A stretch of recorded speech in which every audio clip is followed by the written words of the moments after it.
How's it going, people? Hope you are well. Welcome back to the channel. I thought I'd do something tonight after the Manchester United Barcelona game. Hope you enjoyed that one.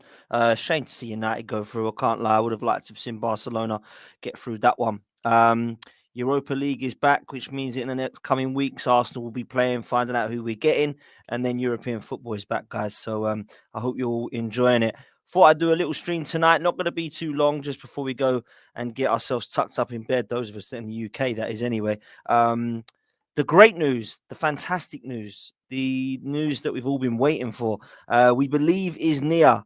Bukayo Saka finally signs a new contract.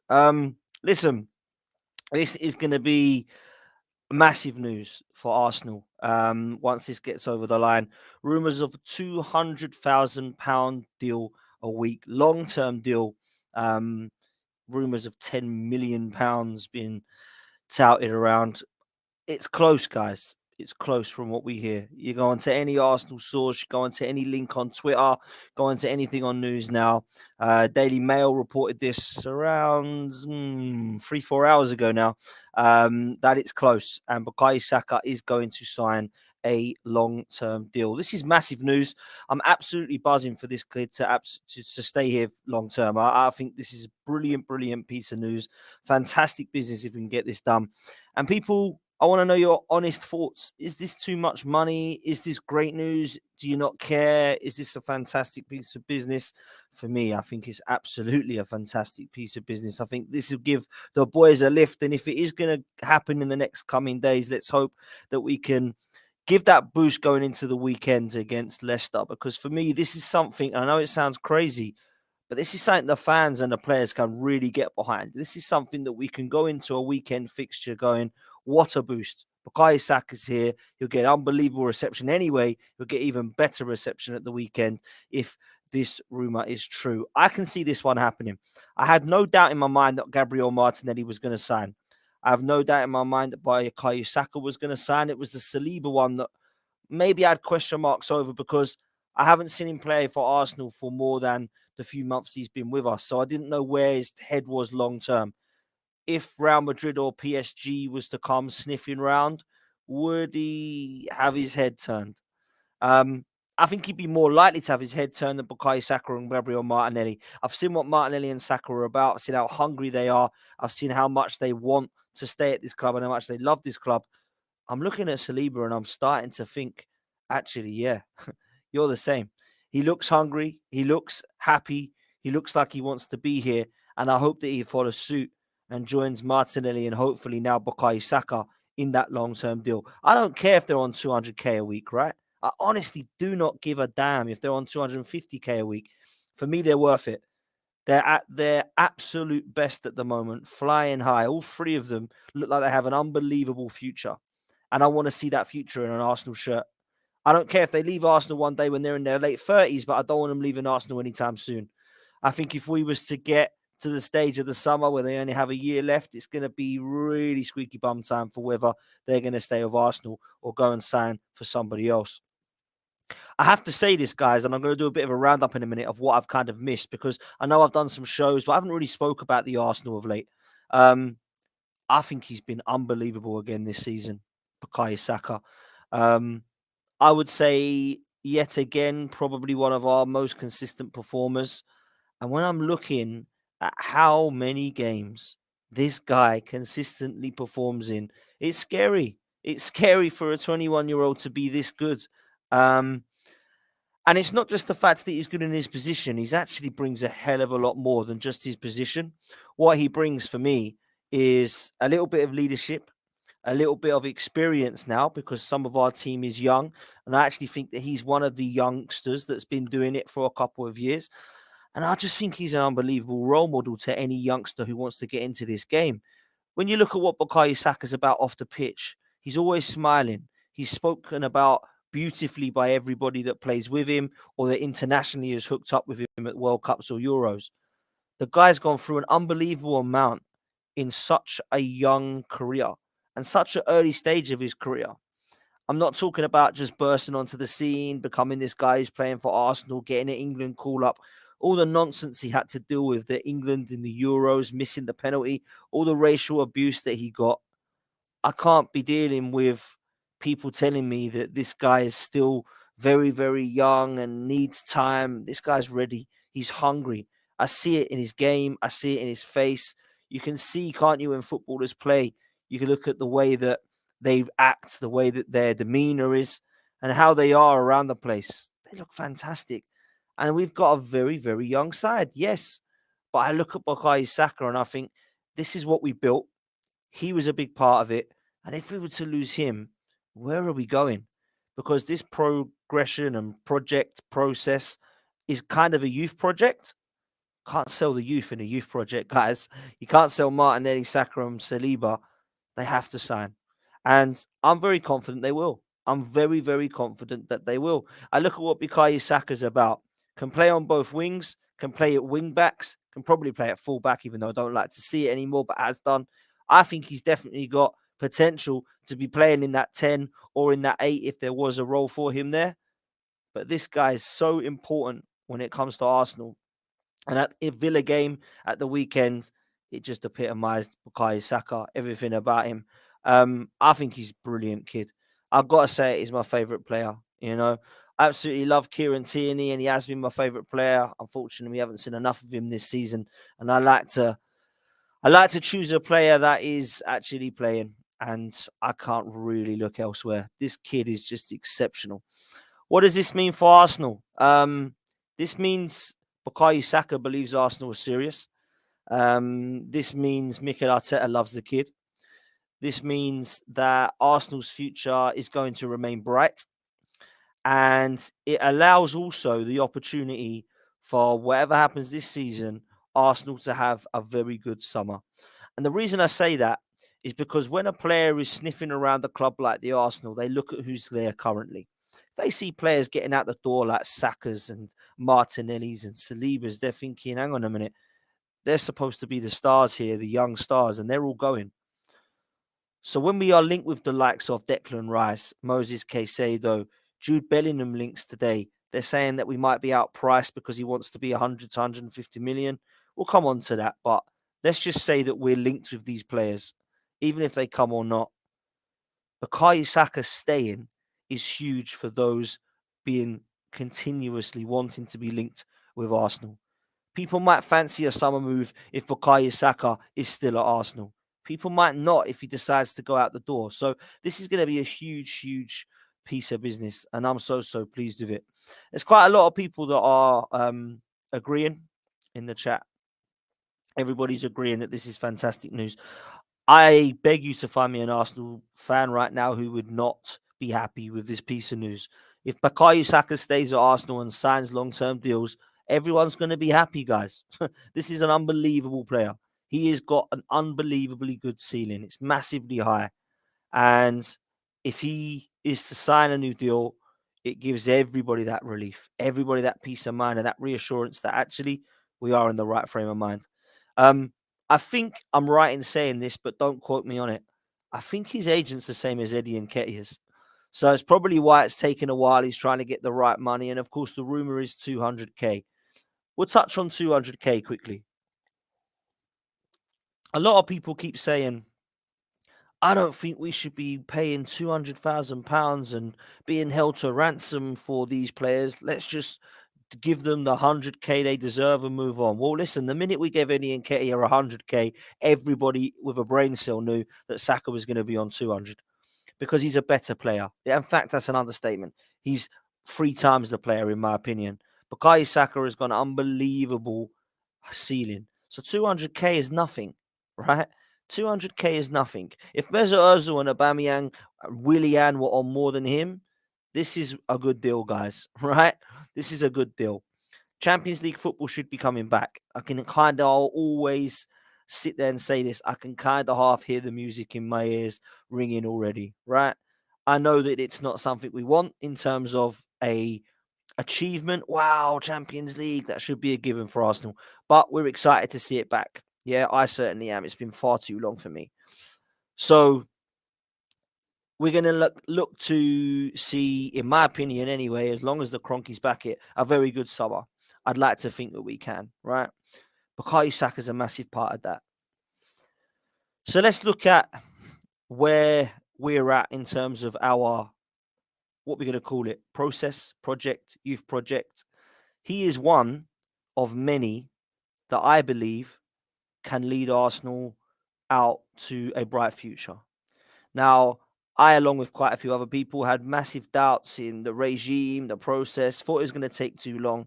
To be fair, it's taken 4 years or three, or take 4 seasons, 3 and a bit years. Um, I'm okay with that now. I was moaning about it to start with. I didn't want to wait that 5 years, but do you know what? We're here now. Forget about the last 4 years. Let's talk about what we can look at this season. You got to use the eye test. You can only talk about the here and the now. You can get frustrated with the past. You can love the history of the past, but let's talk about the importance of what we're at right now. And that is a title race. Now, I think we could have a really good summer because Champions League football will back. I reckon the Cronkies can back us. I'm not saying they're going to give us 500 million, but I think they'll probably be giving us between 2 and 250. Declan Rice is a huge possibility from what we hear. There's lots of rumours that he's verbally agreed to come to Arsenal. If that's the case, then that is an unbelievably good signing. And yet again, Bukayo Saka staying is massive as to why Declan Rice could be here. He definitely has a connection with Bukayo Saka. So that would be a great one. They're talking about a striker coming in, maybe Victor Osimhen. Tammy Abraham is a massive gooner and a player, apparently a player that we like. Ivan Toney keeps getting mentioned. We need a centre forward, that's for sure. So if we're looking at those kind of names, it's vital that we keep these youngsters on board. So I've got confidence that we'll get Saka done. I've got confidence Saliba will follow. And then we go and look at how we can win this title. So let's talk a little bit about what I've missed, guys. Let's talk a little bit about what I've missed, shall we? Because I didn't really touch on it in the other shows. I wanted to give the other guys their chance to talk about their teams because let's be real, that's what the shows are about. This is not an Arsenal channel, but I am going to talk Arsenal now. I went on holiday. I flew out the day that Arsenal played Everton. And I kind of knew, I didn't want to admit it, but I kind of knew that things weren't going to be quite right.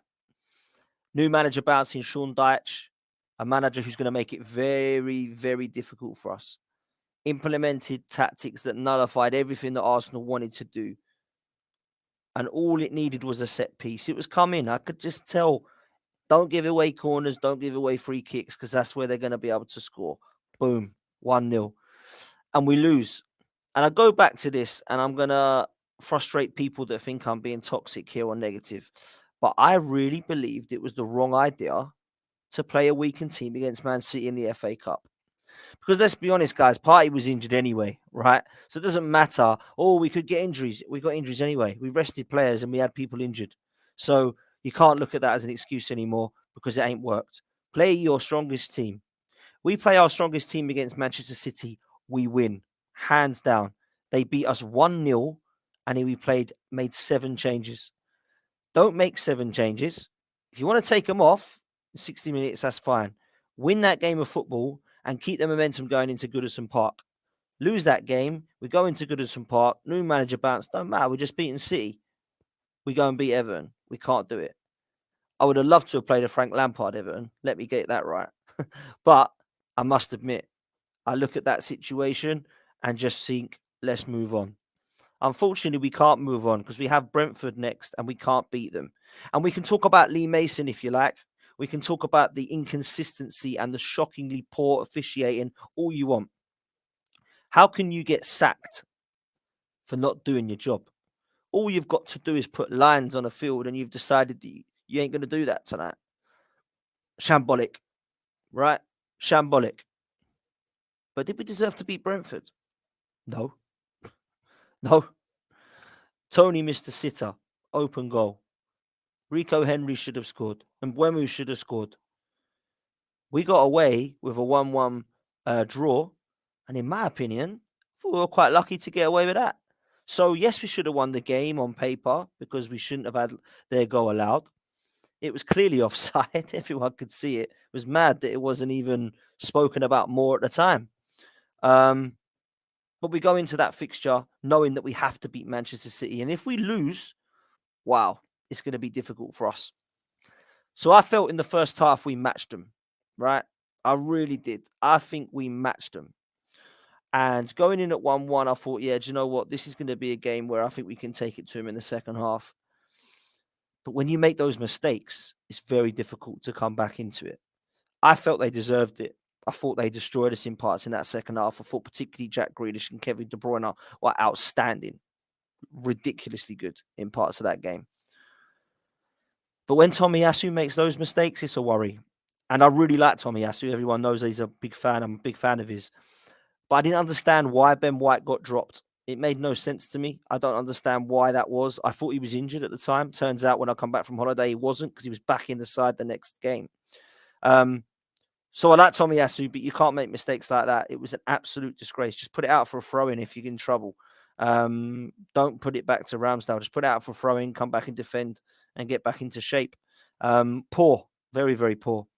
Gabriel has another bozo moment, bless him. I love Gabriel. I think he's been outstanding this season, but he does have it in him.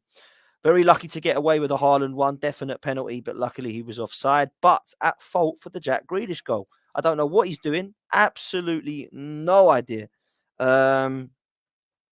So very, very frustrating to see mistakes in our game. We move on. I think Manchester City, Manchester City, should I say? They showed that they had been here before. It seemed to me as if they were saying, "Look, we'll come up against you. Bless you. You're ready. Trust me. You're ready, Arsenal. But we've done it before. We've done it before." So, listen, it's going to actually be really, for me anyway, down to the wire, as we expected. Then we move into Aston Villa. We go into the Aston Villa game knowing that we need to win because Manchester City are the same points as us, top of the table, and they're on our tails. In fact, they've outjumped us. Their goal difference has allowed them to go in front of us. They got the momentum, and they've just beaten who everyone thought was going to be top of the table at the Emirates. What a game. I would go as far to say, as far as the neutral's concerned, it's got to be one of the games of the season. It was absolutely mad, ridiculously mad. I don't think there's anybody that can say that wasn't a really good game of football. But what it wasn't was a really good performance from Arsenal, particularly in that first half. I was really disappointed, in fact, in Arsenal's performance in the first half. And I felt like Zinchenko giving the ball away, Jorginho not doing enough in the middle, and Saliba, player I absolutely love, doing nowhere near enough against Ollie Watkins. So we go 1-0 down. Then, luckily, Tyrone Mings gets not enough on the header. It falls to Saka and he equalises. What a goal, by the way. What an absolute rocket. Love this kid. Again, really, really important why we get to sign this kid down, because he provides moments like this. And then we get into a moment of good play by Aston Villa. I can't lie. I thought it was a really good, well-worked goal. I can look at our lack of defending. I can look at a little bit on certain individuals, but I'm going to give Aston Villa credit for this one. I'm going to say fair play. They scored, they went 2-1 up, and we were in trouble. But then something amazing must have happened. I'm not sure if it did, but I'm going to imagine that it did. Arteta's team talk and the mentality and change within that setup and that side was chalk and cheese. We destroyed them in the second half. Odegaard missed an absolute sitter. What was he doing? Eddie Nketiah missed 2 absolute sitters, maybe 3 if you're going to be extremely picky in that game. So we should have been walking away with 3 points way before we did. But then Zinchenko picks his game up. Zinchenko scores an unbelievably good goal from outside where no one really goes to him, but he has to get it on target, and boy, did he. And then you go into the last minute of the game. Jorginho. We'll come back to him in a minute. What a screamer, by the way. Now, that deserved to go in without it bouncing off the back head of Emi Martinez. But in a way, it made it a little bit beautiful because he was time wasting all game. And thankfully he was, because it gave us the opportunity to get what we believed was going to be the only goal to win us the game. Then something crazy happens. Unai Emery gets ignored. Emi Martinez says, nope, I'm going to be an absolute crazy madman, which is what he is, which I do quite deep down still like him for. But of course, a lot of Arsenal fans now hate him. Um, he goes up for the corner and it falls to us. And it's a great ball from Fabio Vieira, by the way. And then a really good piece of play from Martinelli to slot it home. Celebrate before the goal? I don't care. He ain't going to miss from there. He's going to roll it in. Yeah, it might be cocky, but fair play to the lad. We walk away 4-2, and then something even better happens. The stadium erupts. Now, I wasn't there, but from what I hear from people who were, it was outstanding. I look at the hunger and the desire and the absolute emotion, sheer emotion, raw emotion in the faces of them players, and I know they want this title. They're not celebrating because they've got 3 points in the last minute. They're not celebrating because they've just scored 4 and it's all funny because Martinez went on. They're celebrating because they know how important this game is to win a title. If things go our way and we look back in May, this is the one game I'll be coming back to. This is the one game I'll be remembering. Do you remember when we turned it around? So I think it's absolutely vital when we look back at this game now and think, why was this one so important? I look at Jorginho. I have to mention it. When we signed him, I, along with many others, were a little bit underwhelmed. I didn't get excited by that signing. I don't really know many Arsenal fans that did. But what I didn't do was slag it off and say, what an absolute disgrace of a player he is. You can't do that, not with this Arsenal setup, because they've got to wear an Arsenal shirt first. I see people doing it with Ben White, Ramsdale, Tommy Yasu. Who the hell is he? We don't need him. We need Lamptey. I've seen it with other players as well over the past, to be fair, before Arteta. So I want to let him wear an Arsenal shirt. He came on against Everton. I don't think he looked great. But actually against Manchester City and Aston Villa, I thought he was really good. Really, really good. And he has provided some positives and some negatives. The positives of that are that he keeps the ball really well. His leadership and experience is like second to none. We knew that was going to come with the player. Off the ball, yeah, maybe slightly negative. I think as well, when you look at what he can bring in terms of Thomas Partey's comparison, it was never going to be a Thomas Partey replacement or somebody that's at the elite level of Thomas Partey. It was always going to be somebody who could upgrade on Lokonga and El Neni, and I understood that. Some Arsenal fans wanted to see more. I wanted to. I wanted Caicedo. Would Caicedo be at the level of Partey? No, but he definitely would have been an upgrade on Jorginho, Lokonga and El Neni. So I think he's had a couple of good games. I'm not getting carried away. He's not the new Andrea Pirlo like some of the Arsenal fans will have you believe now. But I'm going to give him to the end of the season and I'm going to look at how he's doing. I am. I've been impressed, very impressed. And he has come in and done the job that I need him to be doing while Thomas Partey's out. Another negative, and I said this on Canton's channel earlier, I don't think Granit Xhaka's had a great few games. I really don't. And I don't put that down to just solely him. I think he needs to look at his performance for sure. But I also believe that he's missing Thomas Partey. And as much as Jorginho has been good, he's not Thomas Partey. Thomas Partey gets around the pitch so much better. Off the ball, he's so much better. And he makes everything tick. He makes us defensively more sound, which I believe will stop with our conceding of goals when he comes back into the side. And I also think Martin Odegaard is a better player when Thomas Partey's in the team. I don't think it's no coincidence that when these three play in this trio of midfield, we don't lose games. The only games we've dropped points or lost this season is when Thomas Partey has not been on the pitch. He wasn't on the pitch against Everton when we lost 1-0. He was subbed and then the goal went in. He wasn't on the pitch against PSV when we lost, against Brighton when we lost, against Manchester United when we lost. He wasn't on the pitch when we played Man City and we lost. So we've lost games this season and he's never been anywhere near the side. That is a huge, huge statement. He is vital if we want to win this title. A little bit similarly to Casemiro is for Man United. I believe Thomas Partey exactly the same. So we need to get this guy back in this side. The other player we need back now is Gabriel Jesus. There's rumours he's in and around the squad at the moment. We need him back. Big time now. Eddie, thank you. You've proven you could be a part of this squad.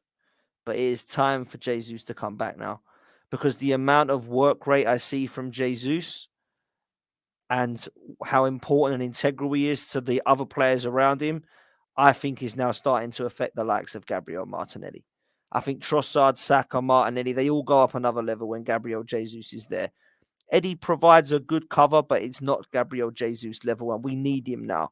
Eddie cannot be sustainable to the end of the season. We need Gabby now. We really, really do. So let's see what happens with the return of Gabriel Jesus. Did we do enough in January? A lot of people are asking this question now because they've had a few games, haven't we, where we might look at that. I think we've left ourselves short in both of these windows, and I'll tell you why. I like some of the people on the bench now. I think it's a really good bench in certain parts. I also think it's a very poor bench in parts as well. Smith Rowe, Fabio Vieira, Tomiyasu, Tierney, Trossard. 5 players that a lot of people like, and to be fair, I agree with that. But we have no centre forward on the bench, and we're going for a title. Now, Tom made a good point earlier and said if Haaland gets injured, then Man City would not have a centre forward on the bench, but they would have somebody that they would play there that has played there before, whether it be Foden or Mahrez in the false nine or Colton Palmer, whoever they bring on. They would have somebody. For us, we can't even put Balogun on the bench because he's out killing it in France. So we do need to be serious about this. If you was to offer me in the summer 40 million for Tony or Vieira, I'd take Ivan Tony. I think Fabio Vieira's done quite well in parts. I think he's had a really good part to play in a couple of goals and assists this season. But I don't look at him and go, wow, you're ready. Let's get you in. And I would at Ivan Tony. He'd be an upgrade on Eddie. But we can't think like that. It's hindsight. It's not going to come Arsenal. He's not here at Arsenal. We have to concentrate on what we've got. And what we've got to the end of the season now is a team that has to keep certain individuals fit. We have to keep Saliba fit. We have to keep Partey fit. We have to keep Saka fit. And we have, when he comes back, keep Gabriel Jesus fit. And some would say Martin Odegaard, and actually I would probably agree with that. We're okay, to be fair, if Martinelli got a knock, we've got Smith Rowe, we've got Trossard. We're okay if Tierney and Zinchenko get injured because they've got each other. Tomiyasu and Ben White likewise. But actually, the other positions I've just mentioned are so vital. They have to stay fit. If we keep our players fit to the end of the season, I'll go on record now and say I think we'll win the league. But any of those pieces of the puzzle get a long-term injury, we're going to struggle. Let's look at the Leicester game and some of the next few games that we've got. And I'm going to bring up a super chat. Big up, Chaitanya, man. I hope you're well, brother. Says, Dan, can you do a Leicester versus Arsenal predicted 11 and the next 5 games prediction? I think the next 5 are super crucial considering Jesus' return and the Europa. Well, let me start with that backwards because I'll take the last bit first. The next 5 are super crucial. The next 6 are super crucial, mate. And they're all winnable, Chaitanya, for me. I'm not saying we're going to win them all, but they're all very winnable. I look at Leicester and Fulham away. Difficult games. Very, very tough, right? I get it. But you know what? They're winnable. They're winnable. Then we've got 4 home games within that 6-game period, which are Palace, Leeds, Bournemouth, and Everton. These are winnable fixtures. We want to win this league. I want to see I want to see between 15 and 18 points in this next 6 games. I can't see any lower than that because you cannot be losing or dropping points to teams like that when you're going for the title. If you want to sneak in the top 4, you might be able to drop some points here and there. But I want to be winning this title in this position that we're in now. Yeah, let's go for this, guys. We can do this. They are all very winnable fixtures coming up. Leicester versus Arsenal prediction. Join me on Lee Judge's TV tomorrow night to look at what I believe is going to happen in the game in more depth, but I'll give you a little bit of a snapshot. I think Leicester are actually a team that can cause us some problems, and I'll tell you why. They've got their players back. There's a doubt to James Maddison. I really hope he's out, but he is back and has been back, and they've been firing. Tielemans likewise, doubt, but hopefully, against Arsenal, it's a doubt, but he's been back and he's been firing. Shrewsbury Hall, very good player. Indeed, he coming back into form. Tete, bought from Leicester, looks fantastic. Harvey Barnes, a player that can cause problems. 2 fullbacks now that look half decent, yeah? They've got Ricardo Pereira back. They've got James Justin back. They've got these players back. Castagna's back. And they bought Christensen at left back. They've got a centre-back pairing now that will form a good partnership, in my opinion, but at the moment look a little bit rusty and are leaking some goals in Oil's Face and Suter. Their goalkeeper is poor. Leicester can be got at. They can leak goals. I will go as far to say as I thought they should have been at least 2-0 up against Manchester United at the weekend. I really do. I stand by that. But when Man United turned it on, it was too much for them. And I believe our attack can do a lot more damage than Manchester United's. Without Weghorst up front, we can do a lot more damage with the Sakas, Martinelli's, Trossards, Odegaards of this world. So let's hope that we go into this game with what I believe is a confidence, and I think that we'll be okay. I'm going to go 3-1 Arsenal. I think we'll concede. It seems at the moment we're struggling to keep clean sheets.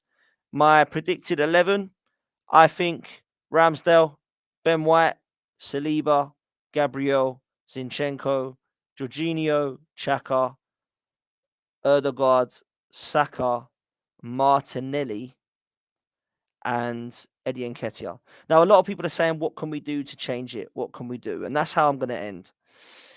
My worry at the moment and concern is we don't really have a plan B. And Mikel Arteta has not shown me in the last few games where we perhaps dropped points or struggled either a plan B or how to make plan A better. Now, I don't think we have a plan B player. So I think we have to have a plan B system, or we need to change it up personnel-wise a bit. And I think we have to do the latter. It wouldn't surprise me or wouldn't surprise people to know that I actually think a front three of Trossard, Martinelli and Saka could work. And you interchange it. You interchange it between Trossard and Martinelli. And if you do want to change things up, you can put Trossard right, Saka left and Martinelli through the middle. Make it difficult for them to understand who's going where and who to mark. That's what I'd like to see as an option. If that's not going to be a possibility, then what we could look to do is do something in Xhaka's role. A lot of people are talking about Smith Rowe or Vieira potentially playing there. I'm not so sure Vieira's an 8, but I think maybe Smith Rowe could be. Tom Cantor made a really good point earlier with me on his show about how Smith Rowe's positions have been very similar to Saka when he has been in an Arsenal shirt, and that he believes he could be an attacking 8 alongside Martin Odegaard. So that could be an option. But my point is, and I go back to it, are we still a bit short? And I think the answer is yes. Now, when all the players are fit, you've got Jesus back and Partey back. Yeah, of course, you don't look short. But it only takes 1 or 2 injuries like we've seen this season, and we have to put Kozia-Dubry back on the bench. So we are short. We do need to look at that in the summer. At the moment, there's sweet FA we can do about it. We're going to have to move, people. We're going to have to move. So I think we have an opportunity to do a little bit of shifting around at times. I would like to see more of Kieran Tierney when Zinchenko's not in the game. I think there's opportunities to play alongside Zinchenko, behind him or in front of him even. But when he isn't having a great game, like I don't think he has had in a couple of the games of late, where is Kieran Tierney? What's happening with his future? Is he actually going to be at Arsenal next season? All of these question marks are up in the air at the moment. So we go into the Leicester game. Then we go into what I believe is a run of winnable fixtures. And I look at the games we have left. I would say the ones that I would not be 100% confident to say that we can win, that I would say are not really winnable, but not like too confident. Newcastle at St. James's Park, Manchester City at the Etihad, and I'm going to say it, Liverpool at Anfield. They look dreadful. They look absolutely awful. But I can't remember the last time we took 3 points there. And you just know that they'll somehow turn it on. They're the 3 I'm not 100% confident on. If you said to me now, if you had to put money on Arsenal to win at those games, I would go with Man City and Newcastle as the ones that we struggle against. But Liverpool, I do fancy us, but I can understand why people would think it would be a difficult game. They're all difficult. I get this. None of them are free hits. None of them are impossible to win. None of them are easy walkovers in the park, right? But we definitely can go into the last part of this season with the confidence that we are the better team in the league. So we shouldn't have to fear Chelsea. We shouldn't have to fear teams like West Ham. We shouldn't have to fear teams below, I would say, second, third, and fourth. We shouldn't have to worry about them. So I think we've got an unbelievably good opportunity, guys. I really, really do. So I'm going to finish it there. Bukayo Saka, he's going to sign. I'm going to have to change the title in this because I've just realised it says sings a new contract. Signs, that should be. £200,000 a week, we believe it to be. It's going to be announced soon, I hope, all over the Arsenal sources that is very, very close, and that hopefully within the next few days or hopefully by the weekend, we'll get an announcement. And that really will give the Arsenal a massive boost, and a boost that I believe we need. So let's hope and pray that Saliba follows. I want to see now Martinelli signed up, Saka and Saliba signed up too. There's rumours that Granit Xhaka's being offered a new contract as well. He looks happy enough at Arsenal now, and I think, if I'm honest with you, have a look back in history, the way he's turned his career around, I can't think of anybody that's done what he's done. So fair play to Granit Xhaka. Big up the Arsenal, big up Bukayo Saka. Make sure you smash a like on this video. Make sure you subscribe to the channel. We're on the road to 8K people, so make sure you help me out there. At DanArsenal87 on Insta and on Twitter. I'm on both now. And we've got a lot planned for this channel coming up now. We really have. This channel, I'm looking to grow it as quickly as possible. So make sure you tell everyone about it. Make sure you go like and subscribe. And make sure you tune into the other shows and listen to some of the guys. They are unbelievable in terms of their knowledge of their football clubs. We've tried to allow for every single fan to have a voice on here that is in some format a part of another football club within the Premier League. And that's how it's going to continue. More shows planned, more content planned. Make sure you're liking and subscribing. Smash a like on the way out, people. Bukayo Saka signs a new contract for the Arsenal. And we're going to say goodbye. See you later. And up the Arsenal. Come on, you Gunners.